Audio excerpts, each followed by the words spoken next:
Oh, boobies. What is up, biker fam? It's your boy Blade. I'm going to talk to you guys today about the recent YouTube changes that have been, in my opinion, overhyped on the internet. I'm a bit late to the party, as this has been happening for quite a while. Basically, I want to talk about it from a sort of small-time YouTuber perspective, talk about how these changes are going to affect you at all, even if they do. Stay tuned, guys.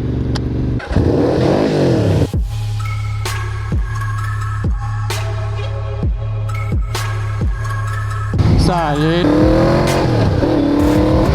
Woo! Sorry.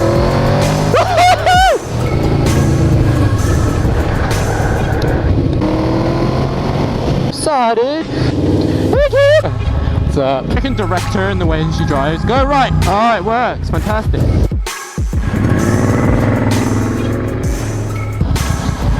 Thank you, fam. So basically, YouTube has implemented a policy change in regards to videos that can be monetized and not. And they brought out a set of guidelines that say that videos that are not particularly advertiser friendly, and there's a sort of very loosely defined criteria for this, advertiser friendly videos, they will be demonetized. And a lot of people have been moaning about it, a lot of big YouTubers have been complaining about it, and worried and thinking they're going to make less money off AdSense and all this kind of stuff.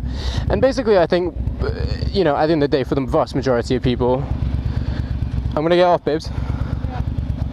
For the vast majority of people, ain't going to change shit in regards to your AdSense revenue and how much money you make off YouTube. God, look at that girl, so sexy, my God. First of all, in my opinion, is that if you base your entire YouTube experience and the way you make money on YouTube around simply Google AdSense, you're just asking for trouble. It's so unreliable, and you know, frankly speaking, it's not that much money. And for small time YouTubers, you don't even get your first paycheck until you get over 100. I believe it's $100 in AdSense revenue, which for some people never really happens anyway. So I mean, this isn't really going to affect that many people, the demonetization. The other thing is that, like, I actually believe that if you actually stay within the guidelines, you will... I'm going to sit down. If you stay within the guidelines, you're actually going to make more money. And that's simply because of the fact that, think about it this way, the more people who upload to YouTube, the less amount and the more videos that are able to have advertisements on them, the less money you can make as a small-time YouTuber. Basically, I understand why YouTube's done this. YouTube currently is a fucking cesspit of chaos. There's over 300 million hours of content that's uploaded every single hour.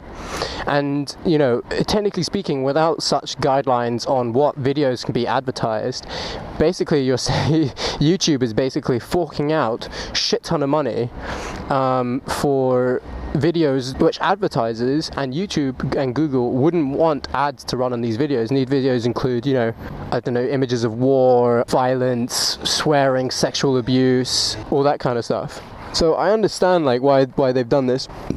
If you think about YouTube and Google as a business, they make money from having people coming to their website to view content, and advertisers basically paying Google and YouTube to have, you know, ads on people's videos. Advertisers do not want their ads to be run on videos that are non-friendly to their cause. They don't want their ads run on videos that are containing sexual abuse, violence, profuse language, because, you know, they make money off marketing, and if a video has all this, you know, people aren't gonna buy their stuff, perhaps. And I understand why you've done this. For smaller YouTubers who stay within the guidelines, and my only issue is that the guidelines are so loosely defined that it can land people in trouble.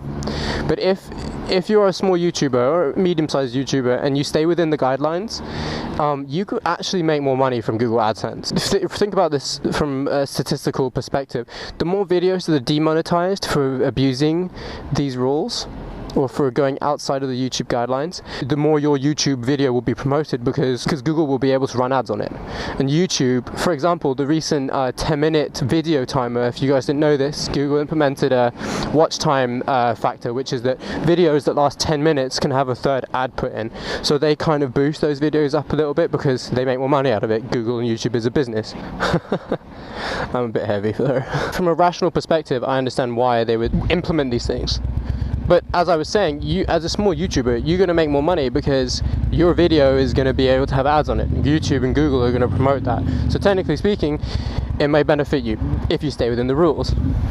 However, I dislike the fact that YouTube is basically automatically demonetizing videos that it deems unacceptable outside of its guideline policy. And my problem with that is that their guidelines are very loosely defined. Now that's done from a legal perspective. They want to have a loosely defined set of guidelines so that they can say, so they can have the final say without there being any sort of legal question about the definition of what videos that fall outside their guidelines, if that makes sense. But I have a problem with that because people who are legitimate and who don't have, you know, people who don't have, you know, sort of grossly violent or who are within the acceptable boundaries of sexual jokes or language and things like that, they can get penalized for it. That I dislike, and I think that the YouTube should have defined them more, should have defined these rules more so that people don't get unfairly punished. But I would imagine that if YouTube, for example, demonetizes one of your videos and you dispute it, I'm sure that if you are arguably within those guidelines, they will remonetize your video. And I've had experiences with Google and YouTube demonetizing some of my stuff, and they are, you know, in the big scheme of things, actually pretty quick and well, they do run their service pretty well, in my opinion. I know some people have had other problems with them, like getting the customer services to get back to them quickly enough, but I think that I think that they run their service pretty well. Go on, baby, gun it. But what I don't understand, then I'm going to reference a friend of mine, One Bad Z, whose channel's up here. He actually made a very valid argument in one of his recent videos, which he talks about why doesn't Google and YouTube implement a system where the content creator can basically check what, you know, age restriction, and by this I mean for 12-year-olds and over, 15-year-olds and over, 18-year-olds and over, where you know, and then it's up to the content creator to say that this video contains stuff that, you know, may not be acceptable for this age or this age or this age.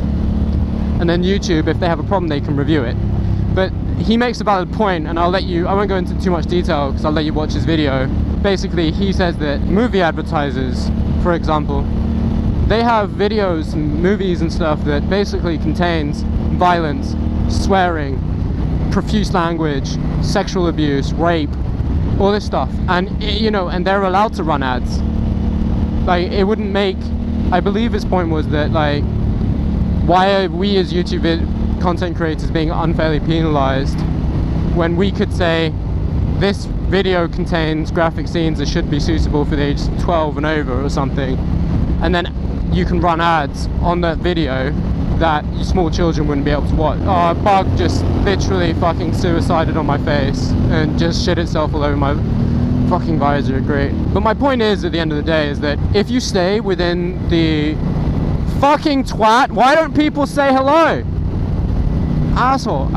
My point is that if you stay within the guidelines, the loosely defined guidelines of the new YouTube policy, you'll be fine, and I believe that you'll make more money as a small YouTuber from Google AdSense. My other issue I want to talk about is why the fuck don't people give the bike away anymore? It just blows my mind. Like, what the fuck is people's deals? I miss that camaraderie. Where is it gone, guys?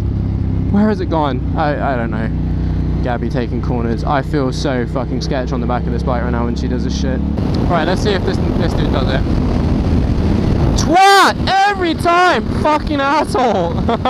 Anyway guys, if you haven't checked out my other videos, please do so. If you agree with what I'm saying about the new YouTube policy changes, let me know. If you disagree, I'd love to have an educated conversation with you about it in the comment section. You know, and if you like this video, please like it and subscribe. It supports me. I just hit over 300 subscribers, which is pretty cool.